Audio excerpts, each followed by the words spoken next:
Isip inyong amahan, I will do everything to make our dreams a reality, to make Kidapawan City Hospital a reality, whether you like it or not.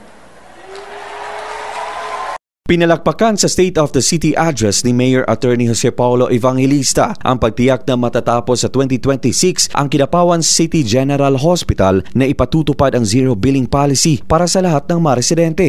May kabuuang 440 million pesos mula sa DPWH, DOH at lokal na pondo ang inilaan para rito. Binigyang diin din ang paglago sa ekonomiya. Dahil dito finalist ang lungsod sa Most Business-Friendly LGU Award ng PCCI. Nabanggit din ang 47% completion ng Modern Sports Oval at ang pagtaas sa student subsidy mula 500 pesos tungong 1,500 pesos. Ang Peace and Order, inilatag niya ang pag-install ng AI-operated traffic lights, dagdag na 50 CCTV cameras, 4,281 streetlights at mahigpit na one-strike policy sa mga establishmentong nagpapapasok ng mga minor de edad sa mga inuman o bars. Kabilang din sa matagumpay ang pagdismantle ng malalaking drug dens sa tulong ng PNP at PDEA. Sa edukasyon, ipinagmalaki ni Evangelista na Kidapawan ang unang LGU na nag-localize ng Tarabasa Reading Program. 3 taon na ring child-friendly city ang Kidapawan. Sa environment at disaster resilience, iniulat niya ang pagtatanim ng 3.29 milyon na puno, paglulunsad ng Revive Nuwangan River Movement at formulation ng Drainage Master Plan kasama ang Palafox.